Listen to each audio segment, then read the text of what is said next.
नमस्कार, क्यू5 नेटवर्क में आपका स्वागत है। हम पत्रकारिता में निष्पक्षता, ईमानदारी और पारदर्शिता के पक्षधर हैं और इन मूल्यों पर प्रतिबद्ध हैं। आपके लिए हम लेकर आए हैं आज की कवर स्टोरी, आतंक के खिलाफ लड़ाई में अब भारत की ओर देख रही दुनिया। भारत साल भर के भीतर आतंकवाद के खिलाफ 3 वैश्विक आयोजनों का मेजबान बना है।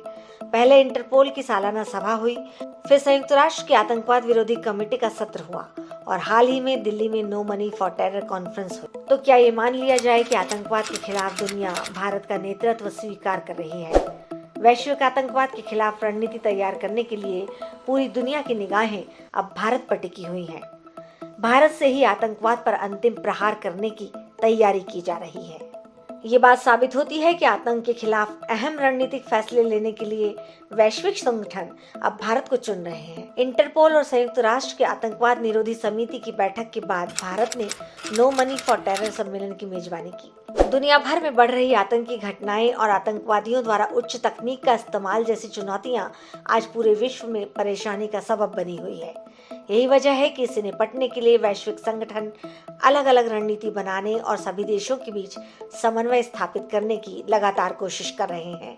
इस प्रयास में भारत उनकी पहली पसंद बनकर उभरा है। पिछले कई सालों में भारत इकलौता ऐसा देश है जहां एक साल में आतंकवाद विरोधी 3 वैश्विक सम्मेलन आयोजित हो चुके हैं। शांतिप्रिय राष्ट्रों के साथ एकजुटता प्रदर्शित करने और आतंकवाद की फंडिंग का मुकाबला करने के मामले में निरंतर सहयोग के लिए एक पुल बनाने में मदद करने के लिए भारत ने अक्टूबर में 2 वैश्विक कार्यक्रमों, दिल्ली में इंटरपोल की वार्षिक आम सभा और मुंबई एवं दिल्ली में संयुक्त राष्ट्र की आतंकवाद विरोधी कमेटी के एक विशेष सत्र की मेजबानी की थी। इन दोनों सम्मेलनों में आतंकवाद और उससे निपटने के तरीकों पर अहम रणनीति तैयार की गई, जबकि हाल ही में हुए नो मनी फॉर टेरर सम्मेलन में आतंकवाद की फंडिंग से निपटने से संबंधित चर्चाओं को आगे बढ़ाया गया।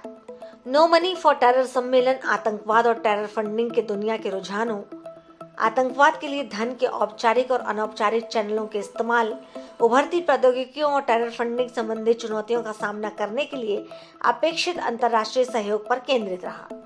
दरअसल भारत ने 3 दशकों से अधिक अवधि में कई प्रकार के आतंकवाद और इसके लिए की जा रही फंडिंग का सामना किया है, इसलिए वो इस तरह से प्रभावित राष्ट्रों के दर्द और आघात को समझता है। वहीं इस तरह के सम्मेलन का आयोजन भारत सरकार द्वारा अंतर्राष्ट्रीय आतंकवाद के मुद्दे को महत्व देने के साथ साथ इस खतरे के खिलाफ उसकी जीरो टॉलरेंस की नीति और अंतर्राष्ट्रीय समुदाय के साथ इस मुद्दे पर चर्चा करने की इच्छा को दर्शाता है। भारत सरकार का मानना है कि विश्व में कई देश सालों से आतंकवाद और उग्रवाद से प्रभावित हैं। अधिकांश मामलों में हिंसा का पैटर्न भिन्न होता है, लेकिन ये बड़े पैमाने पर लंबे समय तक सशस्त्र सांप्रदायिक संघर्षों के साथ साथ एक अशांत भू राजनीतिक वातावरण से उत्पन्न होता है। इस तरह के संघर्षों का नतीजा अक्सर कुशासन, राजनीतिक अस्थिरता, आर्थिक अभाव और बड़े अनियंत्रित क्षेत्र के रूप में सामने आता है। यही वजह है कि इस तरह के सम्मेलन विभिन्न राष्ट्रों के बीच समझ और सहयोग विकसित करने का काम करते हैं, जिसका प्रयास भारत लंबे वक्त से करता आ रहा है।